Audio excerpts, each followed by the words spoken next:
제3권. 이 권에 이어 신에 대한 음악 교육이 다룰 내용과 다루지 말아야 할 내용이 더 언급된 뒤 화법과 체육교육, 나라를 다스릴 통치자는 누구인지가 뒤이어 언급된다. 소크라테스는 음악 교육에 나약함, 죽음의 두려움, 비탄, 탐욕 등의 내용이 없도록 검열해야 한다고 주장한다. 수호자가 전쟁에서의 패배보다 죽음을 두려워해서는 안 되기 때문이다. 반면 진실은 중시하며 젊은이들에게 절제와 인내, 그리고 통치자의 순종을 가르쳐야 한다. 음악에서의 노랫말, 즉 이야기를 전하는 말투에는 단순 화법과 모방의 두 방식이 있다. 모방 방식은 조심스레 사용되어야 한다. 훌륭한 사람의 언행을 모방할 경우에만 허용된다. 예비 수호자를 위한 체육교육도 마찬가지이다. 정교한 단련을 제공하되 술, 음식 등을 절제하도록 가르쳐야 한다.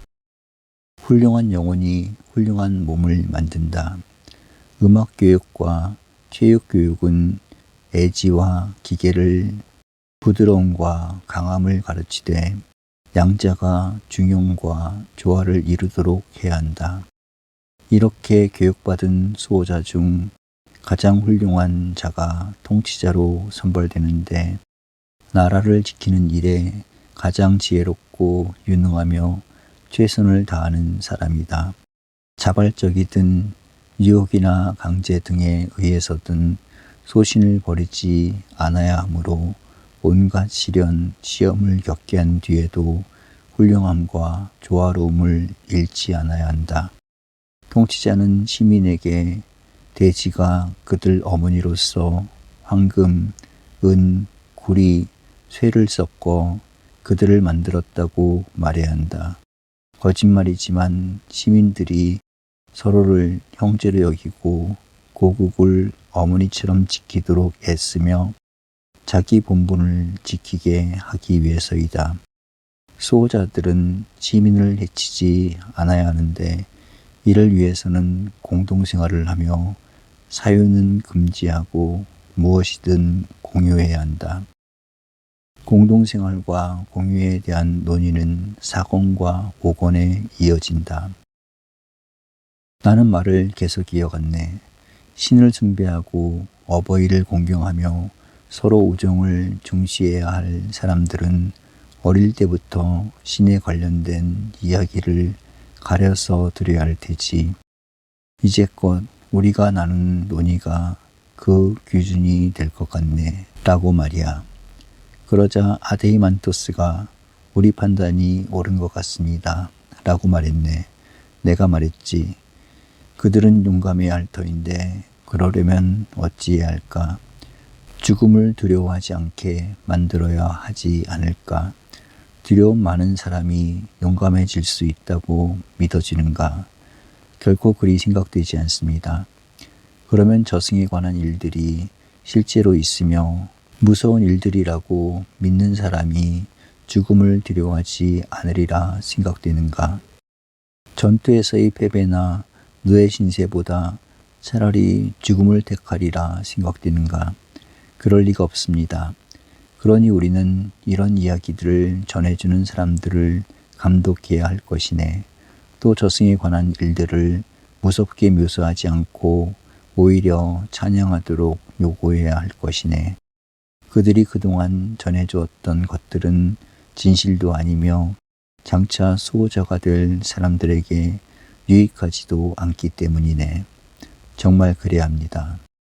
그러므로 우리는 홀령의 왕이 되느니 차라리 농노로 살겠소 라든가 남자다움과 젊음을 남겨둔 채 자기 운명을 비탄하며 라는 따위의 식구들은 지워버려야 할 것일세.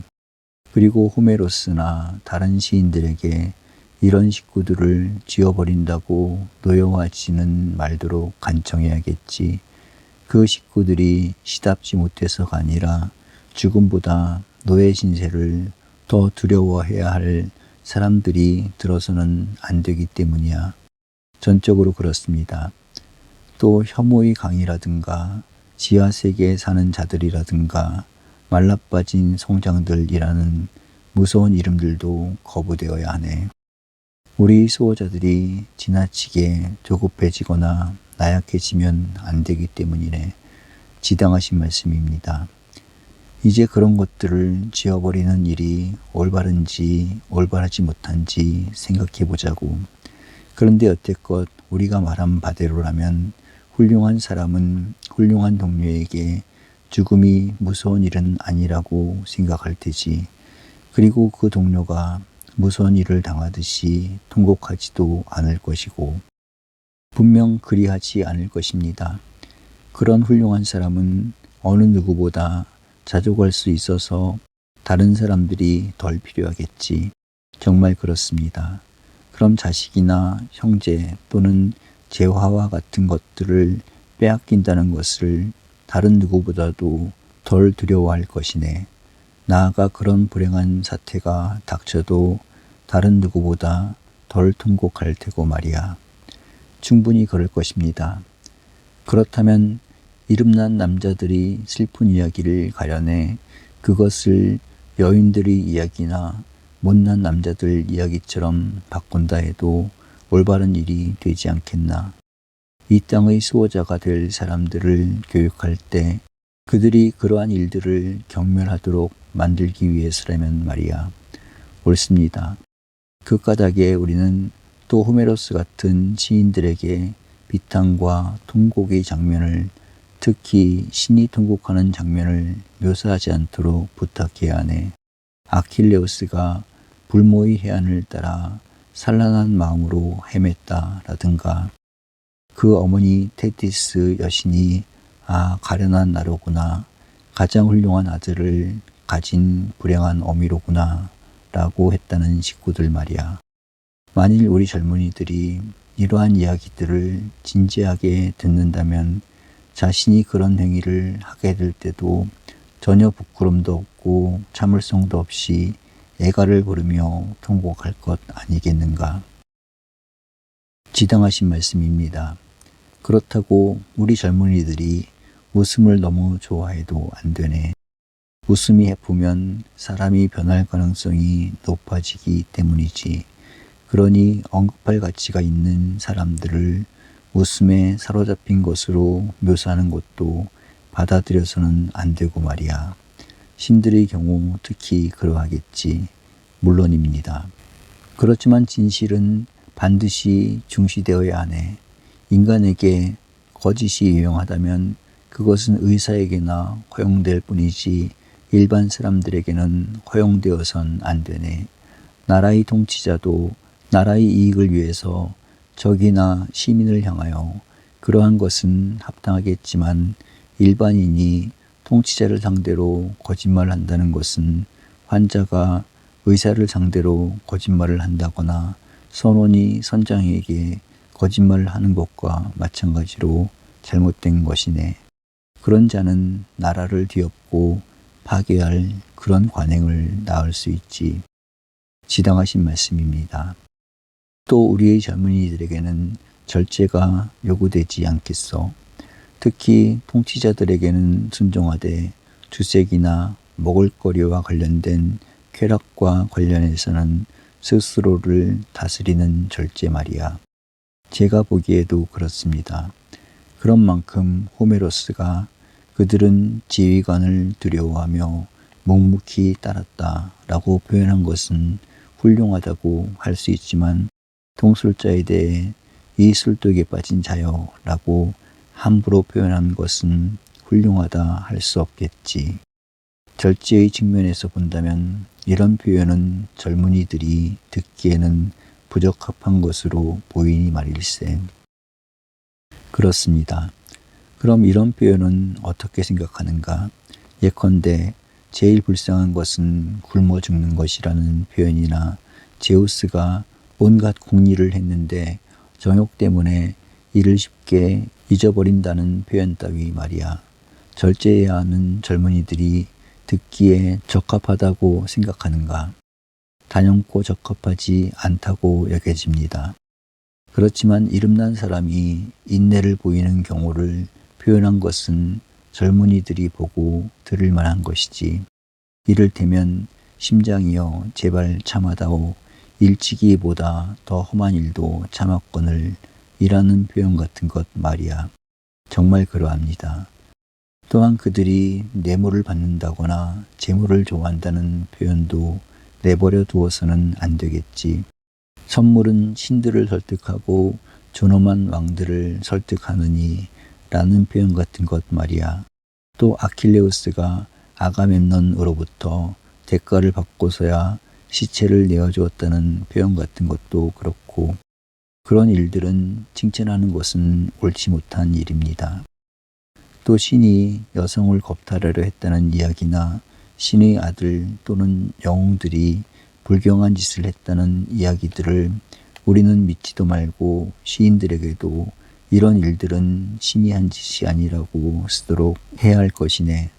이런 이야기들은 경건하지도 않고 진실하지도 않기 때문이네. 물론입니다.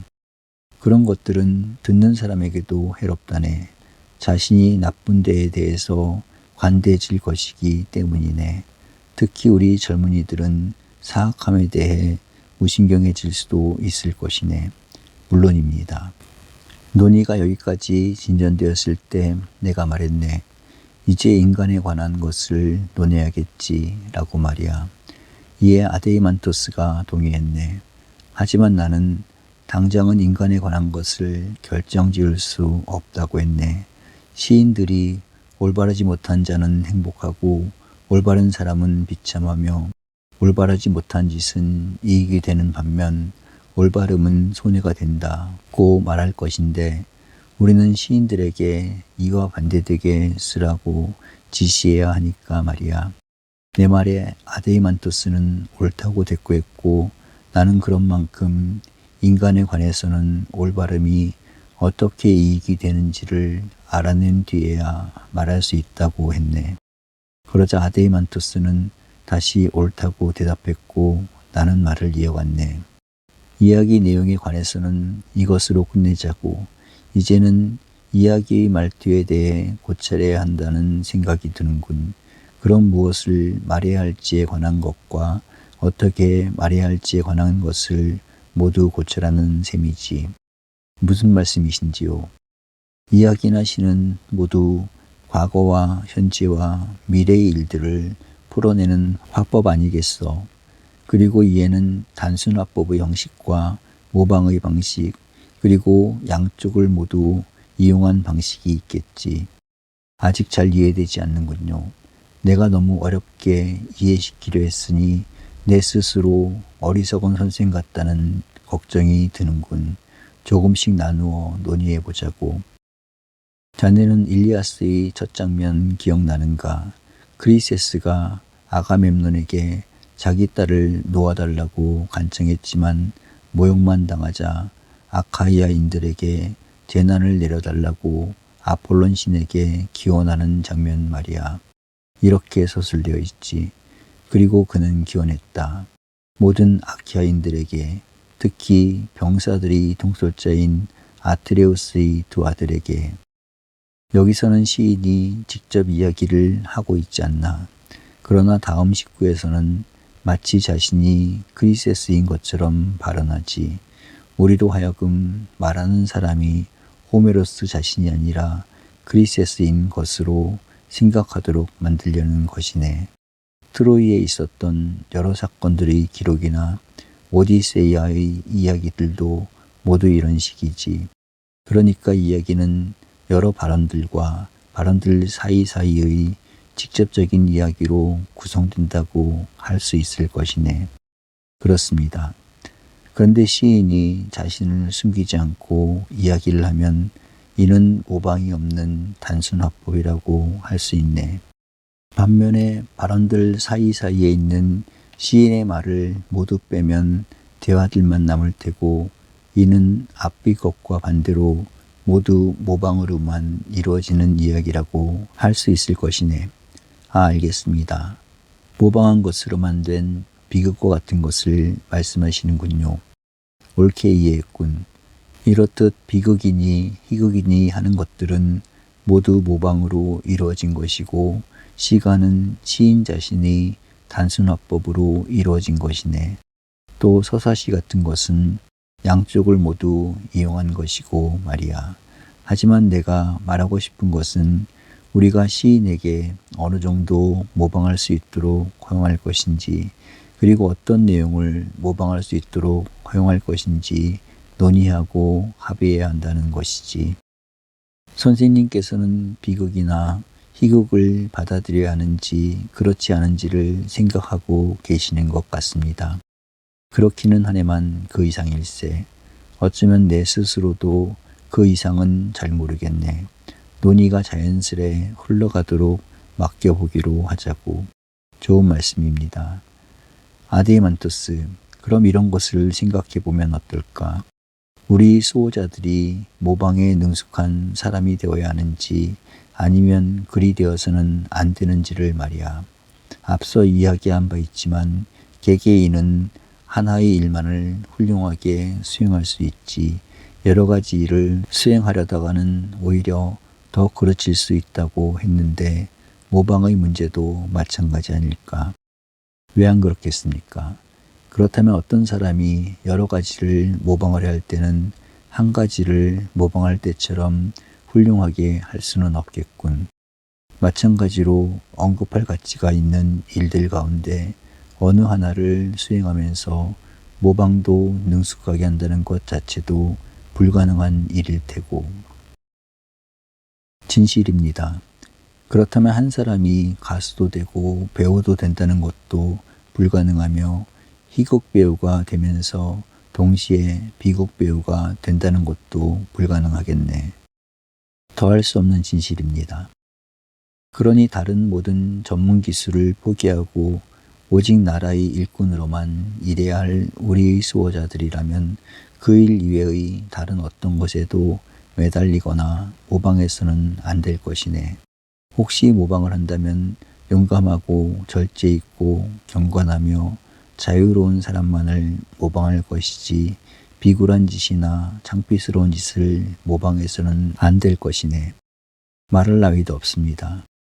논의를 좀 정리하자면 이야기 전개 방식과 이야기의 말투를 놓고 볼 때 훌륭한 사람이 함직한 스스로 말하는 방식과 그 반대되는 사람이 함직한 의존적인 방식이 있다고 할 수 있겠군.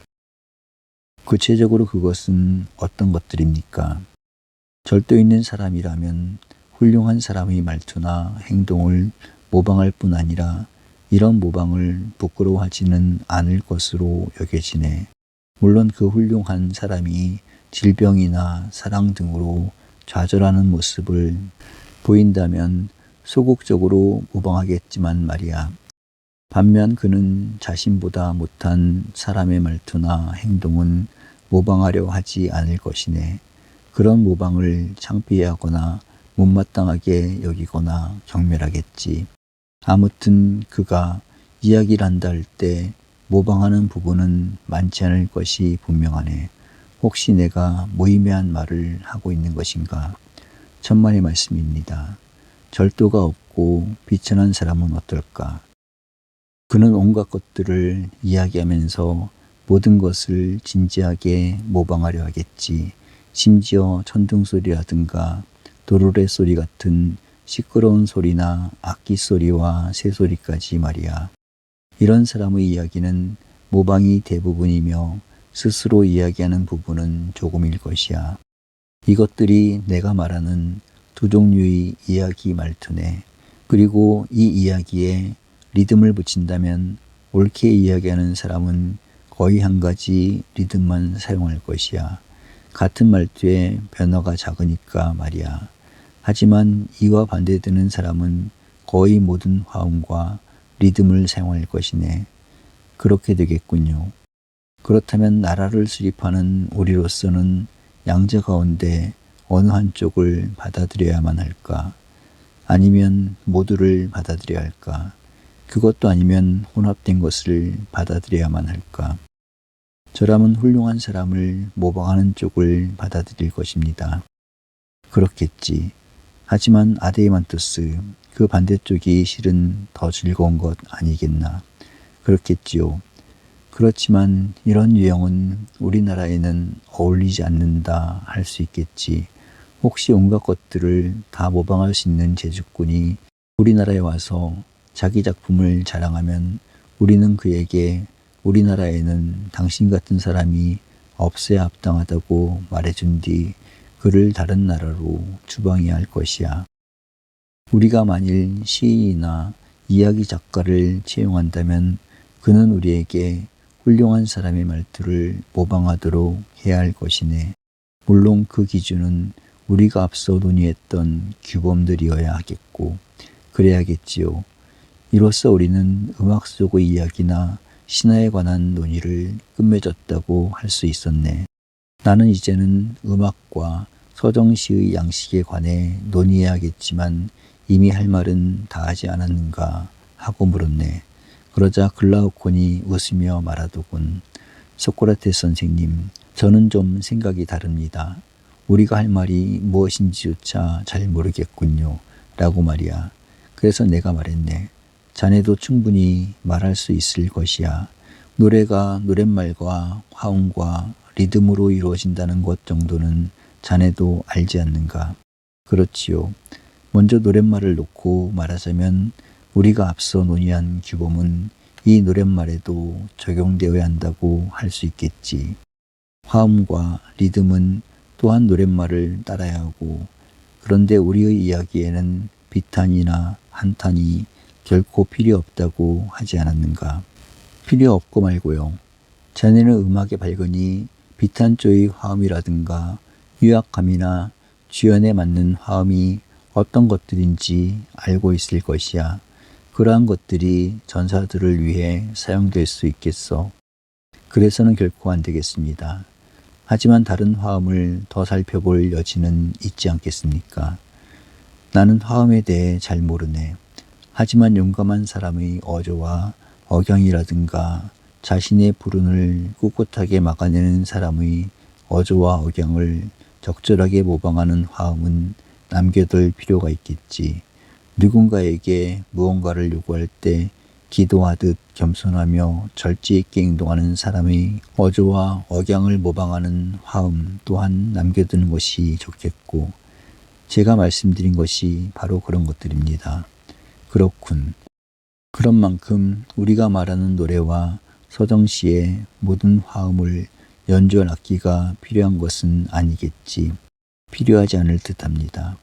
이제 리듬에 대해 논의해보자고. 우리는 복잡 미묘한 리듬이나 온갖 종류의 운율을 추구할 것이 아니라 예절 바르고 용감한 삶을 나타내는 리듬이 무엇인지 알아보는 것이 좋을 것 같네. 그런 뒤 그들 리듬이 그런 삶을 사는 사람의 노랫말을 따르도록 해야 할 것이네. 그 리듬들에 대해서는 자네가 말해보게. 저는 그런 말씀을 드릴 정도는 아닙니다. 다만 리듬이 조성되는 방식에 세 가지가 있다는 말씀을 드릴 수는 있겠습니다. 그러면서도 어떤 리듬이 어떤 삶을 모방하는 것인지는 저도 모르겠습니다. 이에 대해 우리는 음악 이론과 다몽과 상의할 수 있겠지. 비굴함이나 오만함 같은 나쁜 상태의 적절한 운율은 무엇이며 이와 반대되는 것에 적합한 것은 어떤 리듬인지에 대해 말이야. 그러니 자세한 것은 그에게 맡기기로 하세. 다만 자네는 우아함과 품이 없음이 좋은 리듬과 나쁜 리듬을 따른다는 것쯤은 구별할 수 있겠지. 그거야 왜 못하겠습니까? 그런데 좋은 리듬과 나쁜 리듬은 좋은 말투와 나쁜 말투를 담고 그것을 따르지 않겠나. 화음과 불협화음도 마찬가지로 말투를 닮을 것이고 그것은 우리의 원칙에 의해서 리듬과 화음이 노랫말을 따르지 노랫말이 리듬과 화음을 따르지는 않기 때문이네. 왜 안 그렇겠습니까? 그리고 또한 이런 노랫말과 말투는 다시 영혼의 성품을 따르지 않을까? 그렇습니다. 그러니까 말투의 아름다움과 화음과 우아함과 좋은 리듬은 좋은 성품을 따른다고 할 수 있는 거군. 물론 이때의 좋은 성품이란 어리석음을 완곡하게 표현할 때의 순진함이 아니라 진정 훌륭한 성품을 말하는 것일 테고, 또 그런 만큼 젊은이들은 어떤 경우에든 이런 것들을 추구해야 하겠지. 마땅히 그리해야 합니다. 그런데 이런 우아함이나 품이 없음은 이 세상 도처에 있지 않겠나. 그림과 같은 기회를 비롯한 직조기술과 자수와 건축술과 각종 장식물 제작 기술에도 있고, 인체의 구조를 비롯한 모든 생물의 구조에도 있다네.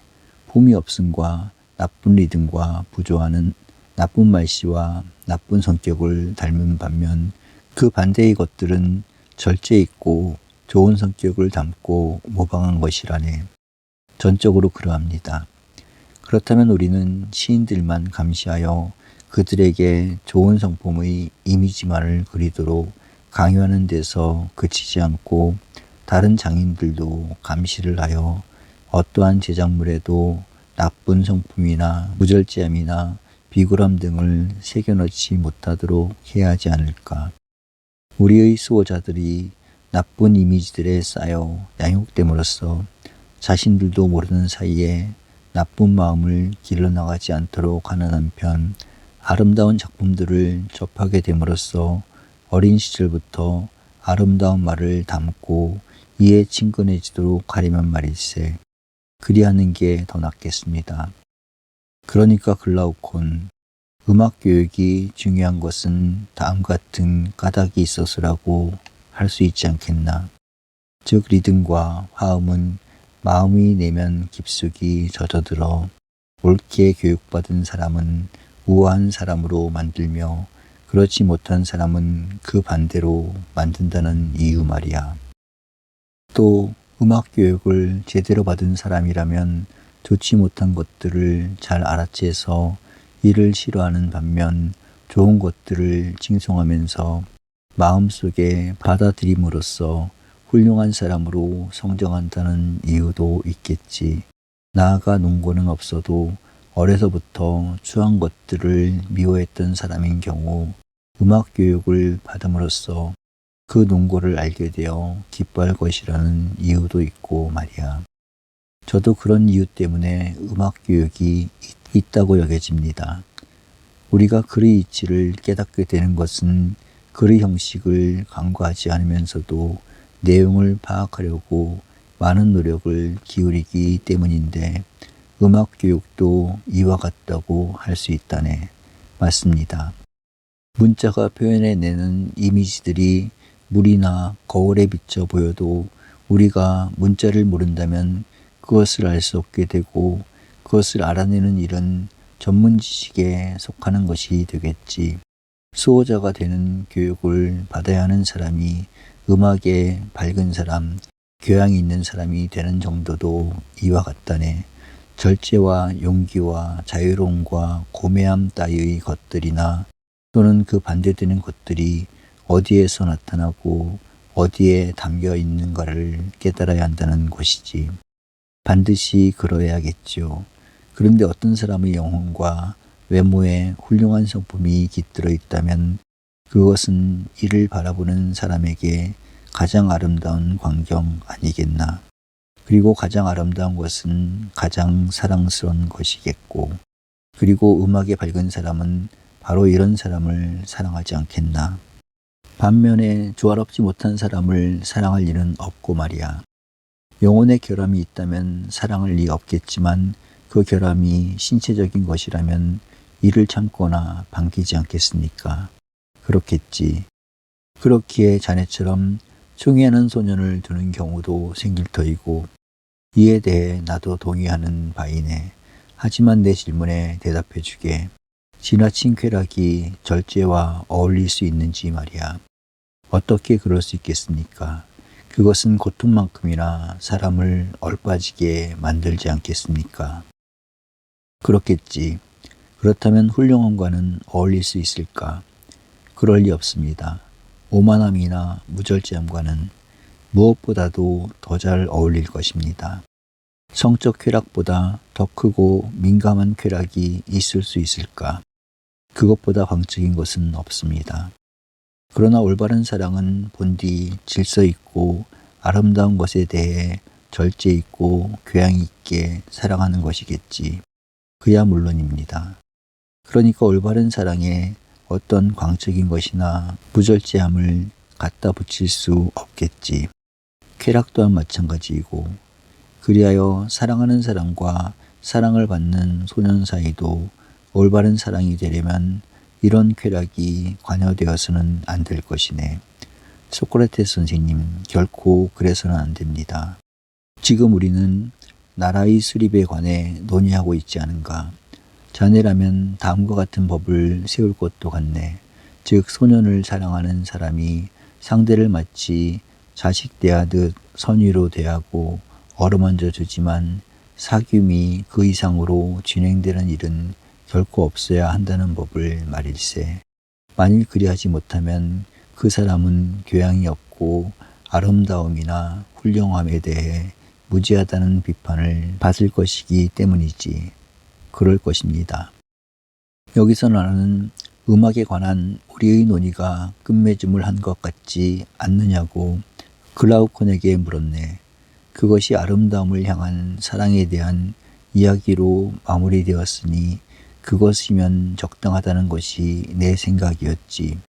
이에 글라우콘이 동의를 하더군. 그리하여 우리는 다음 논의로 넘어갔다네. 바로 체육교육에 관한 논의였네.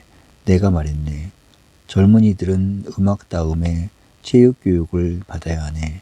물론입니다. 그런데 체육교육도 어릴 적부터 올바르게 받아야 하네.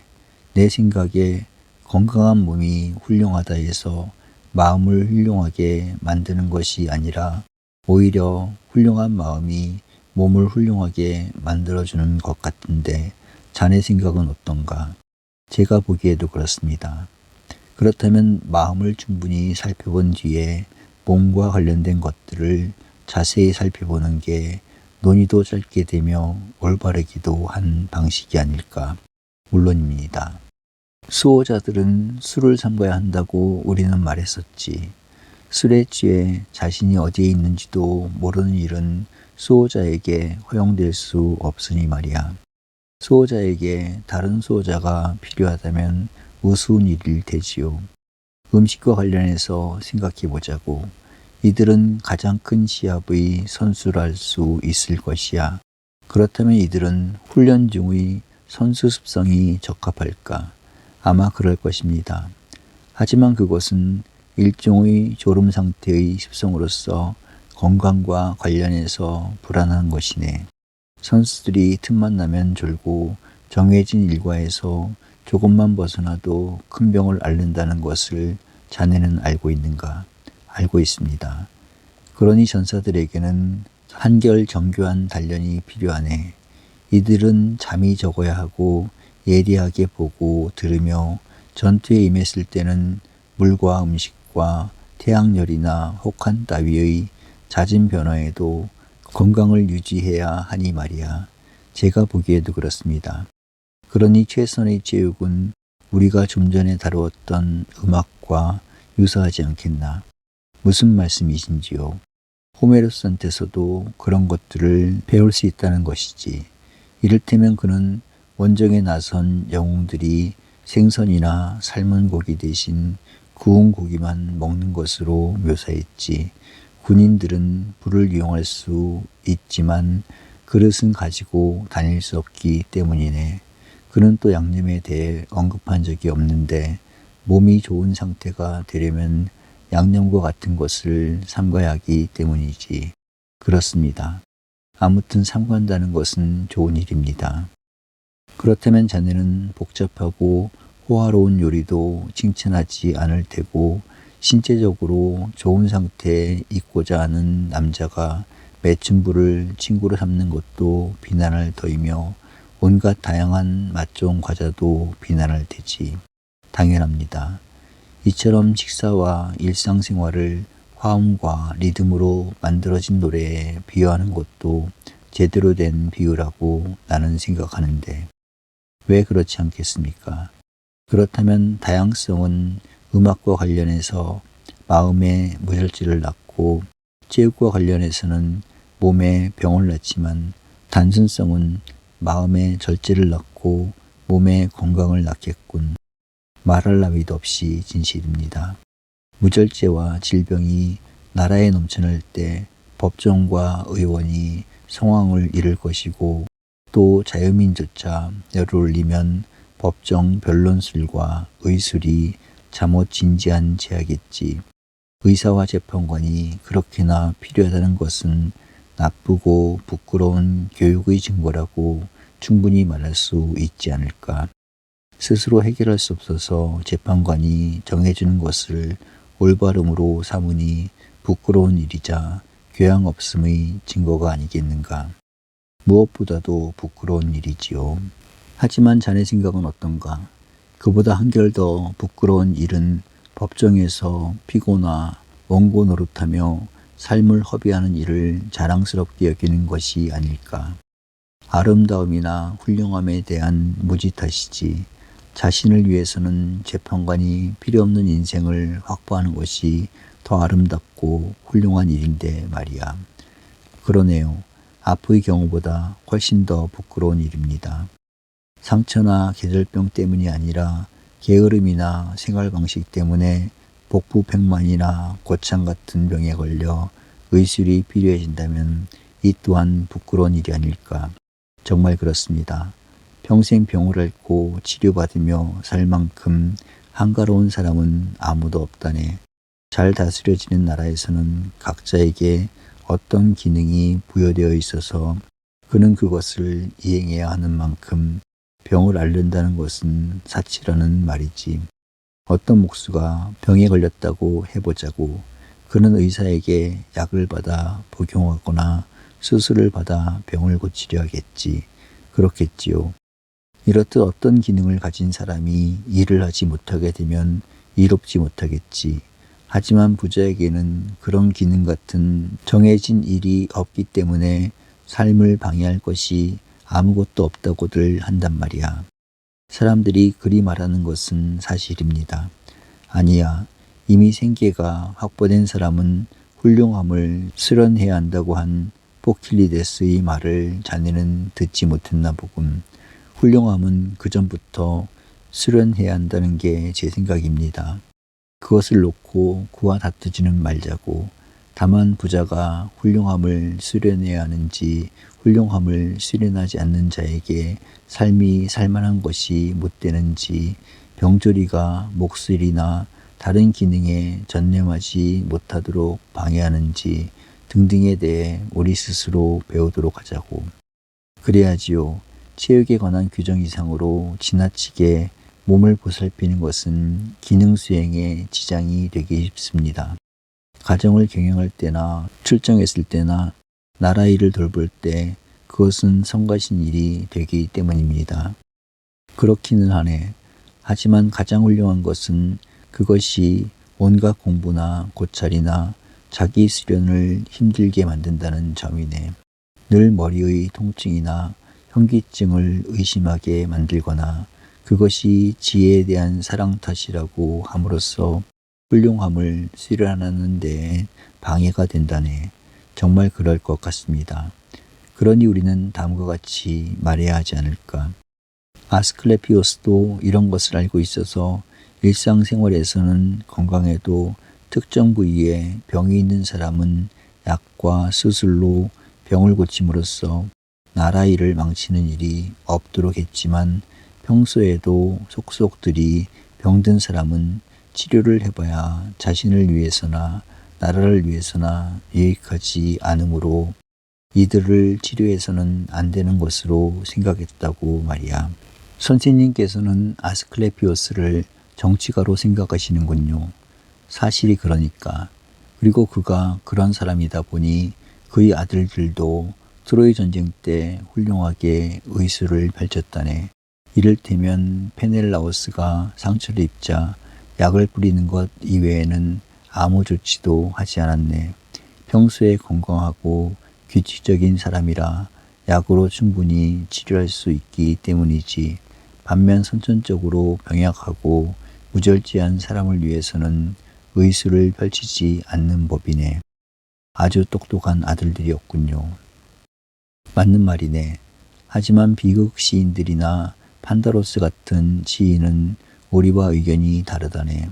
그들은 아스클레피오스가 아폴론의 아들이기는 하지만 이미 사경을 헤매던 부자를 황금의 설복당에 치료해준 일이 있다고 말하고 있지. 하지만 소크라테스 선생님, 우리가 세우려는 이 나라에는 훌륭한 의사가 필요 없을까요? 그들은 건강한 사람이든 병약한 사람이든 가장 많이 다뤄본 사람일 텐데요. 재판관들도 마찬가지입니다. 물론 나도 훌륭한 사람들을 놓고 말하는 것이네. 내가 어떤 사람들을 놓고 훌륭하다고 말하는 것 같은가. 먼저 의사들을 보자고. 그들이 가장 능숙하게 되는 것은 어릴 적부터 의술을 배우면서 심한 환자를 엄청 많이 접한 데에다 자신도 온갖 질환을 앓았거나 허약했을 경우네. 의사는 건강한 몸으로 병든 몸을 치료하는 게 아니거든. 그랬다면 의사의 몸이 나빠져서는 안 되겠지. 하지만 의사는 마음으로써 몸을 치료하기 때문에 마음이 나빠서는 치료가 불가능하지. 옳은 말씀입니다. 그러나 재판관은 다르다네. 그는 마음으로써 마음을 다스리네. 그가 어릴 적부터 온갖 못된 마음들 속에서 자라고 잘못된 짓들을 스스로 저지르기도 했다면 남의 잘못된 짓들을 날카롭게 판단할 수 없다네. 오히려 마음이 훌륭하고 올바르며 건전하게 판단하려면 그 자신 그런 체험도 없고 또한 그런 것들로 더럽혀지지 말아야 하네. 훌륭한 사람이 젊어서는 순진해 보이고 잘 속기도 하지만 그는 그 안에 못된 사람과 공감할 수 있는 틀이 없기 때문이라네. 그들이 그런 상태에 있다는 것은 아주 명백합니다. 또 이런 까닭에 훌륭한 재판관은 젊은 사람이 아닌 나이 든 사람이어야 하네. 올바르지 못함을 늦게야 배우게 되기 때문이지. 또 자신의 영혼에 올바르지 못함이 친숙해져 있는 것이 아니라 낯선 영혼들 속에 있는 그 낯선 것이 어떻게 나쁜지를 오랜 노력을 통해 알게 되며 자신의 경험을 이용하는 것이 아니라 지식을 이용하기 때문이네. 그 모습이 재판관의 이상일 것 같습니다. 아무튼 자네가 물어본 그 사람은 훌륭한 사람이라 할 수 있네. 훌륭한 영혼을 지녔기 때문이지. 반면 약삭빠른 사람은 자신과 닮은 사람들과 사귀면서 조심하다 보니 영리해 보이지. 그러나 그가 훌륭하고 나이 든 사람들과 접하게 되면 그는 어리석어 보인다네. 그는 의심이 많아 건전한 성격을 알아보지 못하는데 자신의 영혼 속에 그런 성격의 틀이 없기 때문이지. 전적으로 진실한 말씀입니다. 그러므로 훌륭하고 현명한 재판관으로는 이런 사람보다는 앞서의 사람이 적합하네. 나쁨은 훌륭함도 나쁨 자체도 알지 못하지만 훌륭함은 교육만 만든다면 훌륭한 자체뿐 아니라 나쁨에 대해서도 알게 될 터이기 때문이네. 저도 생각이 같습니다. 우리가 수립하려는 나라에서 자네라면 의술에 관해 다음같이 입법하지 않을까. 이를테면 신체적으로나 정신적으로 알맞은 성향의 사람들은 돌보되 신체적으로나 정신적으로 그렇지 못한 사람은 죽음에 이르도록 내버려 두라고 말이야.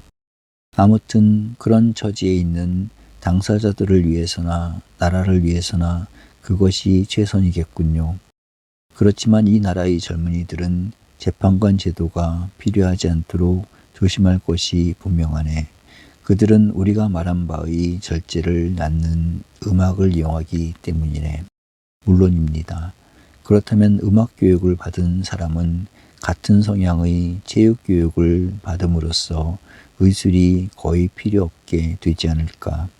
그렇게 생각되는군요. 하지만 그가 열심히 하는 것은 다른 운동선수들과 달리 힘을 위해서가 아니라 자신의 천성인 기계를 키우기 위해서일 것이네. 지당하신 말씀입니다. 그렇다면 글라우콘, 음악과 체육을 교육하도록 제도화하되 체육으로 몸을 보살피고 음악으로 마음을 보살피기 위한 것은 아니겠군. 그러면 무엇 때문인가요? 양쪽 모두 마음을 위해서 제도화하는 것이 아닐까. 어째서 그렇지요? 평생 체육만 접하고 음악은 접하지 못한 사람의 마음 상태는 어떨 거라고 자네는 생각하나? 또 그 반대의 경우는 무슨 말씀이신지요? 사나움과 거칠음, 그리고 반대인 부드러움과 온순함에 관한 것이네. 저도 그런 생각은 했었습니다. 순전히 체육만 해온 사람은 필요 이상으로 사나워지는 반면 음악만 해온 사람은 또한 지나치게 부드러워진다는 말씀이시군요. 그렇다네. 사나움은 기계라는 천성으로부터 나오는 것인데 이것이 옳게 교육된다면 용감해지게 되겠지만 필요 이상으로 조장되면 경직되고 거칠어지지 않겠는가. 그렇게 생각되는군요. 그럼 온순함은 어떨까? 그것은 지혜를 사랑하는 성향이 아니겠는가. 그것이 너무 느슨해지면 필요 이상으로 부드러워지지만 훌륭하게 양육되면 온순하고 단정하게 되겠지. 그렇겠지요. 그런데 수호자들은 이들 양면을 모두 지니고 있어야겠지.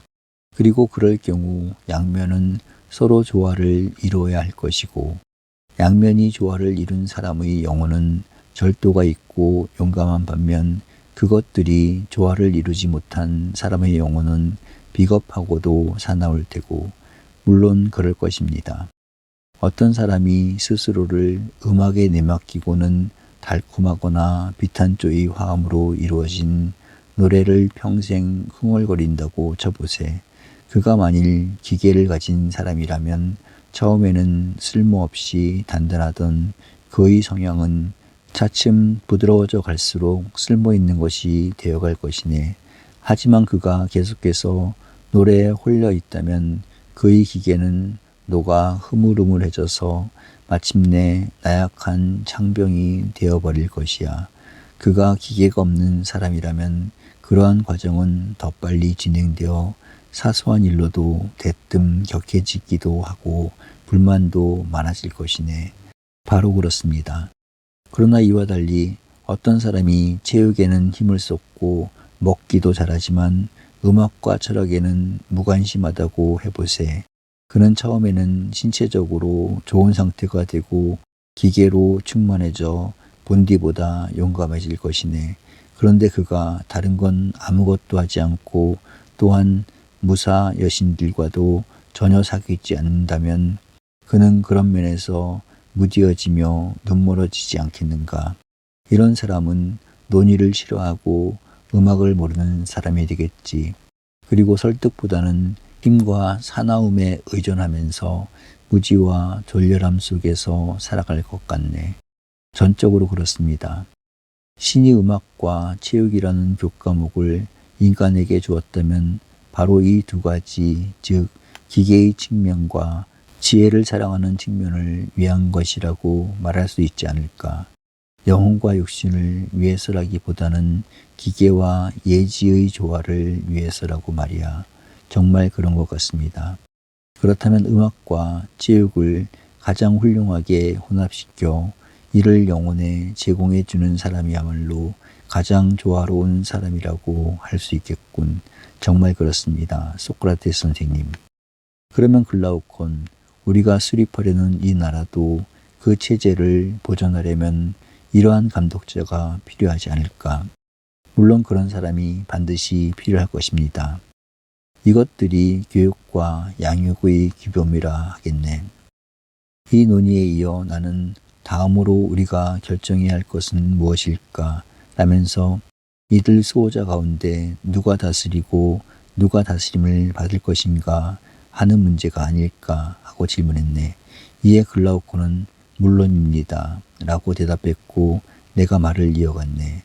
통치자들은 연장자들이어야 하며 다스림을 받는 사람들은 연소자들이어야 하겠지.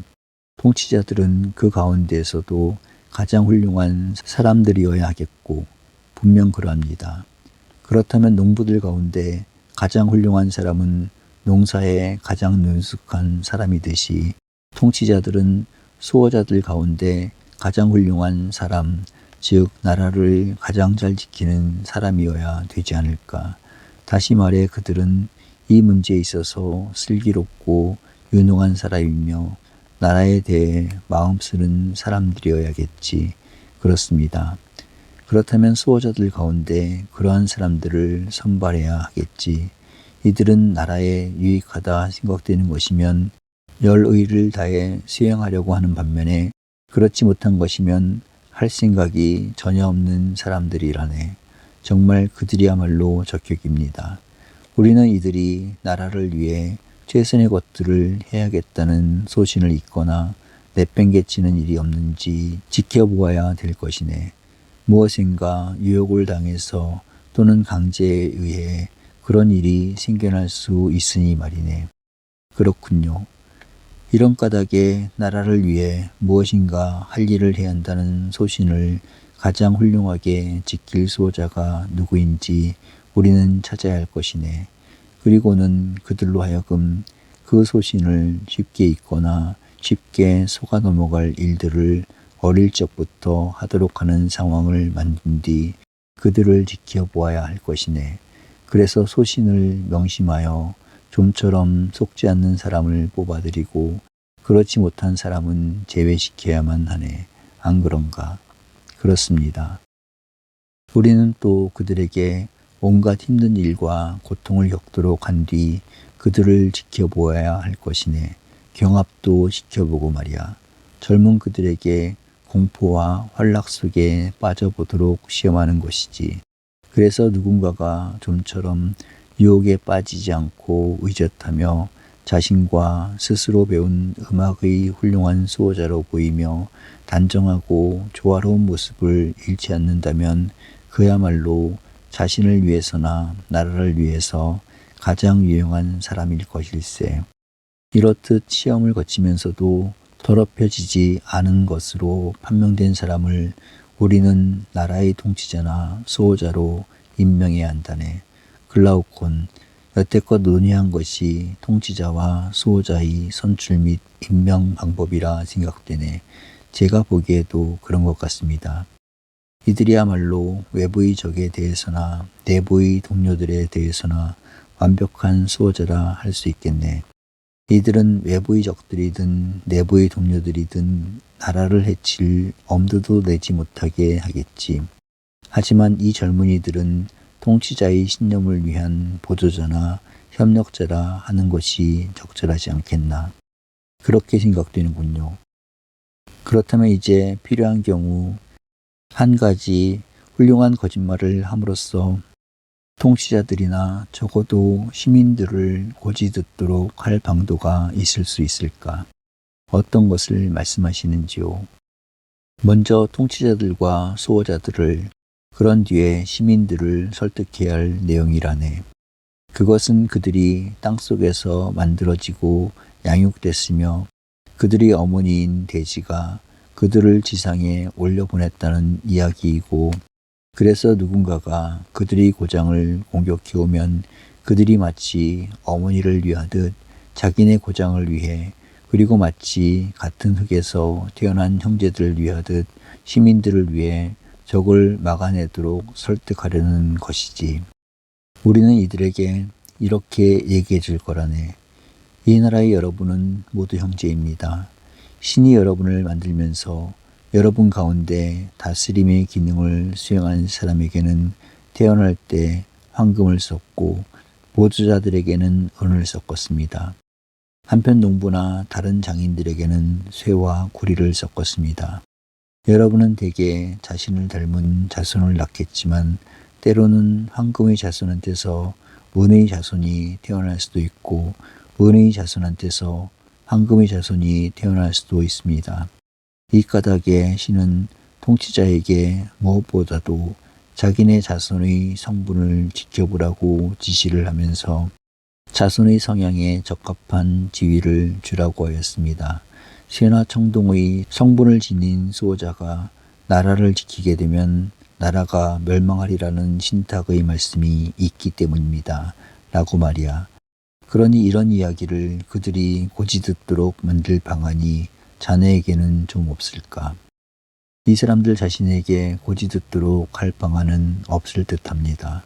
다만 그 후손들에게라면 혹 방안이 있지 않겠습니까? 그렇겠군. 아무튼 우리는 흙에서 태어난 자들을 무장시켜 통치자들의 지도를 받도록 하여야 할 것이네. 이제 이들이 주둔하기 가장 좋은 곳은 어딜까? 이를테면 내국인이 국법을 어길 경우 이들을 잘 통치할 수 있는 반면 외적의 침입도 막아낼 수 있는 거점 말이야. 이들이 이 거점에 주둔하게 되면 먼저 신들에게 제물을 바친 뒤 스스로 수경막사를 짓도록 해야겠지. 그렇게 해야지요. 그런데 양치기 목동들을 보자고. 그들에게 가장 두렵고도 창피한 일은 양떼를 지키는 보조자인 개들이 무절제나 굶주림 또는 다른 나쁜 버릇으로 인해 양들을 해치려 들 때 아니겠는가. 마찬가지로 우리의 보조자들이 시민들에게 그런 짓을 하지 못하도록 그리고 사나운 주인들을 담는 일이 없도록 갖은 방법을 다 동원해 감시해야 하지 않을까. 감시해야만 합니다. 그리고 이들이 자신들끼리는 물론 이들의 보호를 받는 사람들에 대해 온순한 성품을 갖추려면 이들은 바른 교육을 받아야 할 것이네. 이들이 거처나 다른 자산 또는 그들로 하여금 가장 훌륭한 수호자이기를 그만두게 만들거나 다른 시민들을 해코지하도록 유발하는 그러한 것이 되어서는 안 될 것이네. 옳은 말씀입니다. 그러기 위해서 이들이 삼가야 할 삶의 방식이나 거주 생활은 어떤 것인지 살펴보기로 하자고. 첫째, 그들은 꼭 필요한 경우 아니면 어떠한 사유재산도 가져서는 안 되며 아무나 출입할 수 없는 집이나 곳간을 갖고 있어서도 안 될 것이네. 생활 필수품은 필요한 정도만을 시민들로부터 보수로서 받아야 할 것이야. 또한 이들은 야영하는 군인들처럼 공동으로 생활을 해야 한다네.